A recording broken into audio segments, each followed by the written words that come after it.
बिस्मिल्लाहिर्रहमानिर्रहीम अस्सलाम वालेकुम। आज मैं आपको बहुत मज़ेदार पंपकिन सूप बनाना सिखाऊंगी। और सर्दियों में तो मेन एनर्जी वाली चीज़ें चाहिए होती हैं, तो इसीलिए मैं ये सूप बनाना सिखाऊंगी। और इसे आप अपने बड़ों या बच्चों और अपने लिए बनाइएगा और एंजॉय कीजिएगा।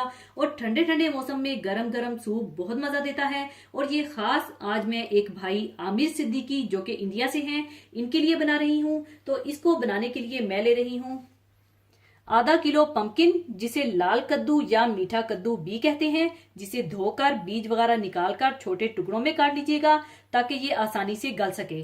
और सैलरी ले लीजिएगा कटी हुई 1 कप। और 1 अदद प्याज बारीक काट लीजिएगा। और 2 अदद लहसुन के जवे। और ऑरेंज जेस्ट यानी ऑरेंज का कद्दूकश किया हुआ छिलका और हाफ ऑरेंज का छिलका कद्दूकश करके रख लीजिएगा। और उसी हाफ ऑरेंज का फ्रेश जूस निकाल कर रख लीजिएगा। और ऑलिव ऑयल 2 टेबलस्पून। और थाइम ले लीजिएगा ½ टीस्पून। और अगर आपके पास फ्रेश थाइम हो तो आप फ्रेश थाइम ही डालिएगा। और 2 अदद वेजिटेबल या चिकन स्टॉक क्यूब्स ले लीजिएगा। और ½ टीस्पून नमक या अपने टेस्ट के मुताबिक डाल लीजिएगा। और ½ कप क्रीम चाहिए होगी। सबसे पहले आप ऑलिव ऑयल गरम कर लीजिए। और जैसे ही ऑयल गरम हो जाए तो आप इसमें प्याज, सेलरी और लहसुन के जवे डालकर 3 से 4 मिनट के लिए सौते कर लीजिएगा।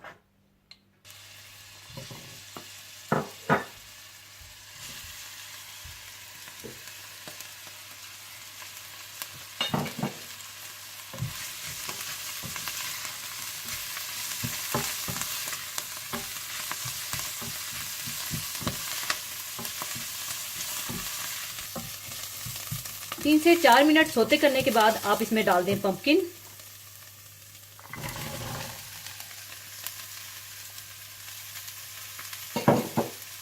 थाइम, ऑरेंज जेस्ट, नमक, फ्रेश ऑरेंज जूस और चिकन या वेजिटेबल क्यूब्स। और 1 लीटर पानी डालकर अच्छी तरह से मिला लीजिए।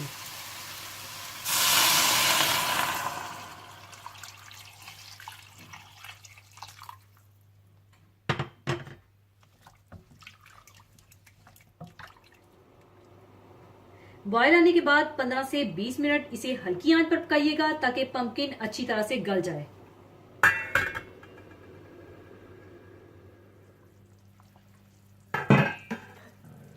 पंद्रह से 20 मिनट पकाने के बाद आप देख सकते हैं कि पंपकिन गल चुका है। तो आप इसे हैंड ब्लेंडर या ब्लेंडर के साथ अच्छी तरह से ब्लेंड कर लीजिएगा।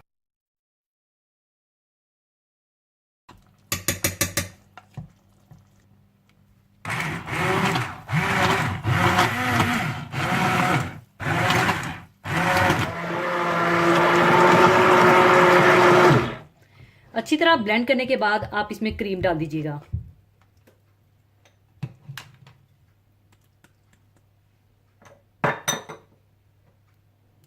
और इसे अच्छी तरह से मिला लीजिएगा।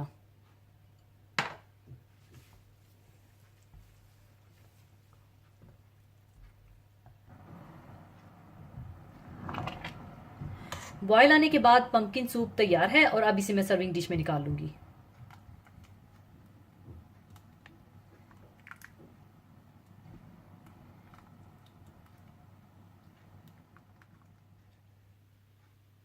और ऊपर आप चाहें तो क्रीम डाल दीजिएगा।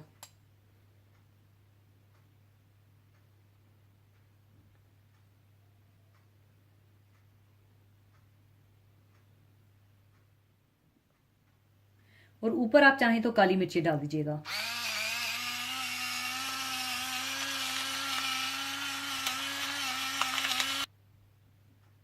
और ऊपर आप चाहें तो कटा हुआ हरा धनिया या शाइज डाल दीजिएगा।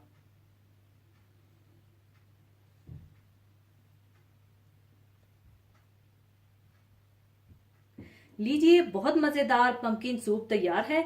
और अगर आप स्मूथ सूप चाहते हैं तो आप इसे ब्लेंड करने के बाद छलनी से छान लीजिएगा और जरूर बनाइएगा। और ठंडे ठंडे मौसम में गरम गरम सूप एंजॉय कीजिएगा और दुआओं में याद रखिएगा। और जाने से पहले एक हदीसे पाक शेयर करना चाहूंगी। हदीसे पाक इस तरह से है। हजरत उमर बिन अबी सलमा रजी अल्लाह ताला कहते हैं कि मैं बच्चा था और रसूलुल्लाह सल्लल्लाहु अलैहि वसल्लम की परवरिश और तरबियत में था। एक दिन मैं आप सल्लल्लाहु अलैहि वसल्लम के साथ खाना खा रहा था और मेरा हाथ प्लेट में हर तरफ घूम रहा था, यानी मैं अपने सामने से खाने के बजाय इधर उधर हाथ डाल रहा था। चुनाचा रसूलुल्लाह सल्लल्लाहु अलैहि वसल्लम ने मुझसे फरमाया कि बिस्मिल्लाह कहो, सीधे हाथ से खाओ और इस जानिब से खाओ जो तुम्हारे करीब है, यानी अपने सामने से खाओ। खाना पीना ज़िंदगी की बुनियादी ज़रूरियात में से है और दीन मुबीन ने अपने मानने वालों को जहाँ ये तालीम दी है कि पाक और तैयब चीज़ें खाओ, वहाँ ये भी बताया है कि इनको खाने के क्या आदाब हैं। इस हदीस में खाना खाने के 3 आदाब बताए गए हैं।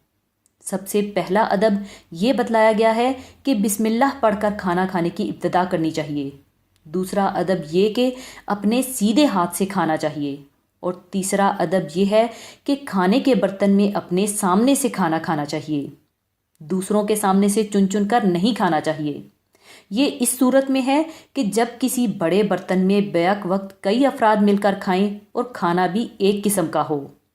बाज़ दूसरी अहादीस से मालूम होता है कि अगर खाने मुख्तलिफ किस्म के हों, जैसे मुख्तलिफ फल, तो हर तरफ हाथ बढ़ाने की इजाज़त है। एक हदीस में ये आता है कि जिस खाने पर अल्लाह का नाम ना लिया जाए उसको शैतान अपने लिए हलाल समझता है।